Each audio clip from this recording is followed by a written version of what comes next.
Still sane, Exile. Welcome. Here is another build variant I really looked forward to trying and updating.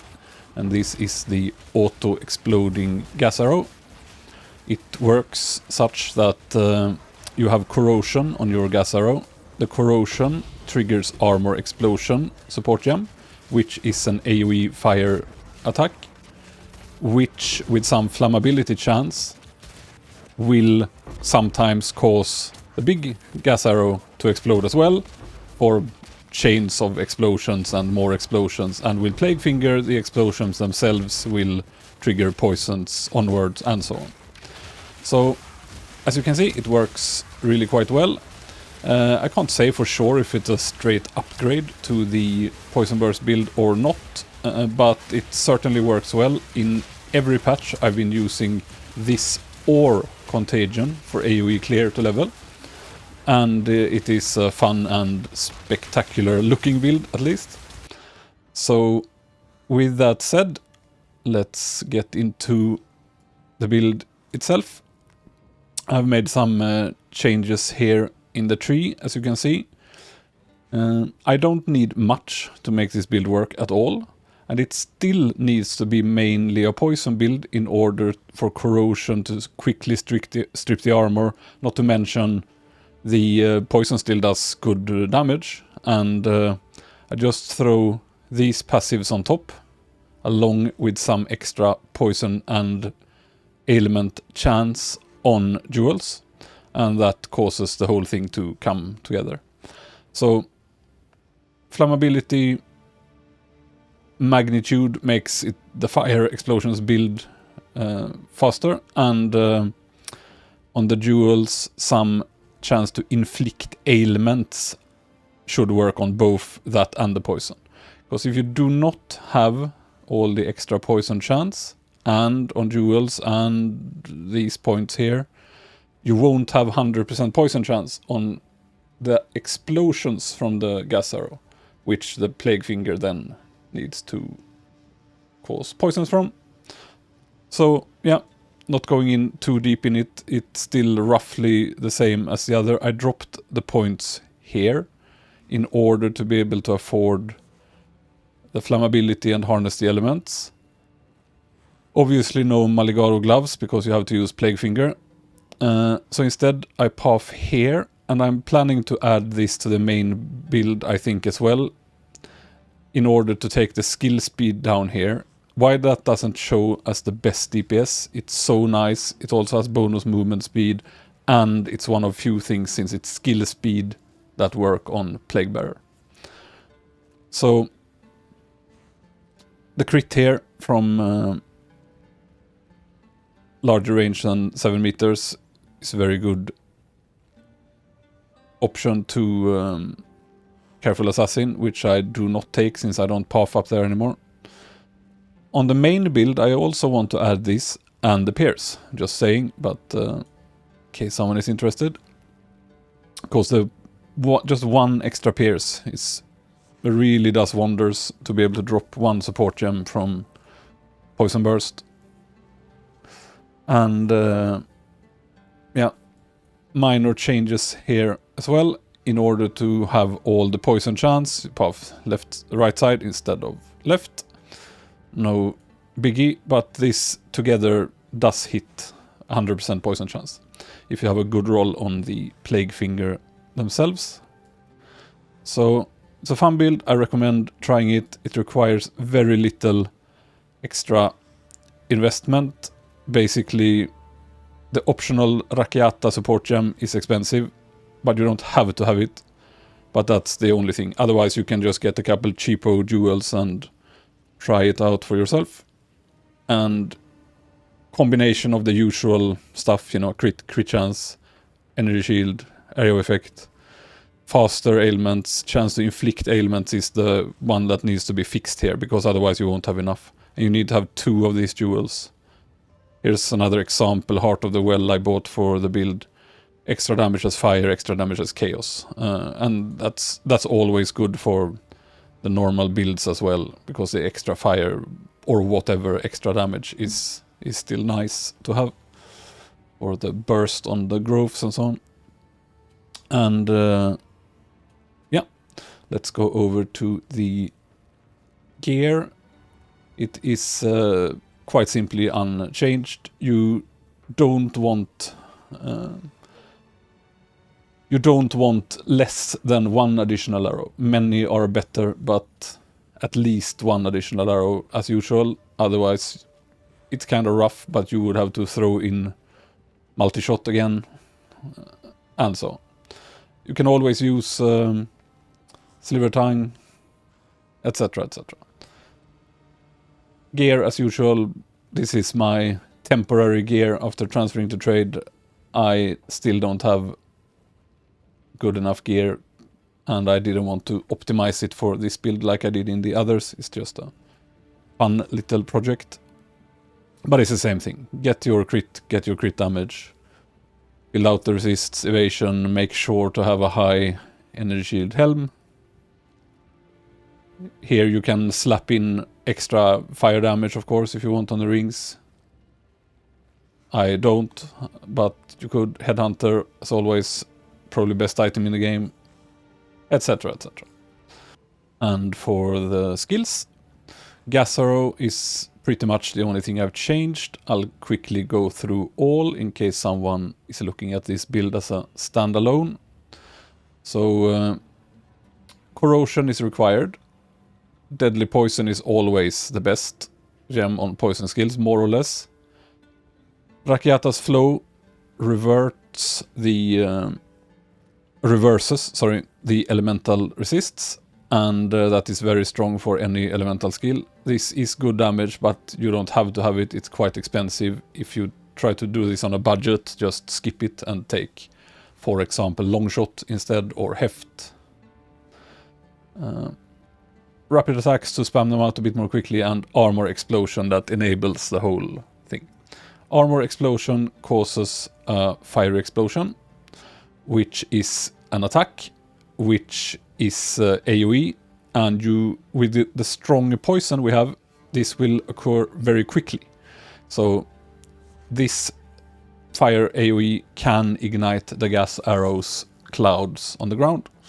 So you can overall spam your gas arrows, and they will often auto-detonate, but not too fast, so they still have some time to apply their poison stacks. But if there happens to be burning ground, if you set fire to the enemies, they will start to instantly explode when you hit stuff, which is fine, because the big fire AoE will also poison, etc., etc.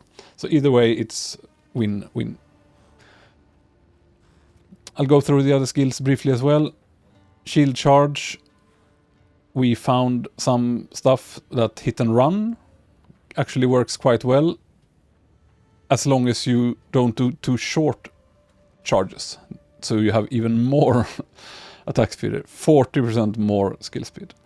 And on top of everything else, I already use rapid attacks for 35, increased, rage for 15% more, ferocity for 20% more, cadence for 8% more per each time used, and then now hit and run for 40% more speed. I would only recommend using this if you have blink, because if you use it without, you might find yourself not being able to charge. But if you use it with blink, you can always just hit something, blink, suddenly you have traveled far enough to be able to use it again, etc. Vine Arrow, same as before, it's for debuffing and as a damage multiplier. Swift Affliction is really the only damage gem. If anyone knows anything that increases the poison multiplier it copies, so to speak, then please let me know. Magnified area, make it bigger, duration, rapid attacks, slow potency, nothing special here. You could replace rapid attacks with hit and run. That's how I had it before, but then you have to move when you want to recast it, and it's not that slow to cast anyway, so up to you. Toxic Growth, the main damage for bosses or stationary events. You still want to blow this up with Plague Bearer, especially in this build, because the Gas Arrow, poison-wise, is not gonna trigger this at full strength. So the Gas Arrow can trigger it, but you should do it with Plague Bearer. Throw it down on top of a Vine Arrow, blow it up with Plague Bearer, and you will have the same, if not more, single target DPS than the other, because now you also have Corrosion as a freebie. I do have Corrosion in the other build as well, either as a boss swap or on Toxic Domain, but that will depend on unset rings and so on. And if you bother to swap gems, which you probably don't do on map bosses. So Plague Bearer, still using the combo here for letting it spread and charge itself, which is enabled by having poison support on Bursting Plague, which makes Bursting Plague chain poison and count as a separate skill, which refills Plague Bearer, etc. Deadly Poison, always strongest on poison skills. Projection to make it range, completely optional. Magnified area, make it bigger. Toxic Domain, this is if you have an unset ring, so if you can fit it. Optional gem. Corrosion here, could be something else in this build. And then just damage, extra poison stack to make sure this has its own extra strong room for a stack. And crit. Wind Dancer with all the defensives, bit of extra crit chance to make it kill stuff. Maim, blind, poison support, which makes the big hit it does poison quite hard and actually kill trash that hits you. Despair, curse that you use on, say, map bosses, pinnacles, when you have time to precast it, but otherwise not on clear. Ghost Dance, main defense of the build to cover and constantly refill all that energy shield. And this does not show up in the tooltip, but it does in the detailed description. And if you have Uthred's Omen, you get 3 extra levels, which brings this down to around 2 seconds per shroud, and which with good gear will heal you for 1500 plus energy shield every time you get hit, with 5 charges, 2-second cooldown. So it's insanely strong. If you follow this build, never think you should skip Ghost Dance or like, I'll add it later. This is the main defensive layer of any evasion build, more or less. Blink, also completely optional. If you max it out like I do, use cooldown recovery, Diala's Desire, which is very expensive, and Uthred's Augury. This, since it's only affected by 2 skills, gives 3 more skill levels, and you can this way have level 25 with cooldown recovery, with more quality, for a very, very short cooldown. And the shortest way to blink, the shortest cooldown, is when you weapon swap to a Crest of Ardura. So even if you want to blink, if you have it in you to commit it to muscle memory or whatever you want to do, always tap shield charge before you blink. That will make sure you're instantly on the correct weapon swap for the heavy extra CDR, and that will literally put your blink on 1 point something second CD. I think mine is 1.6 seconds, which means you can just blast and blast and blink and blast and blink. And this is really strong. So some final notes about the main build update.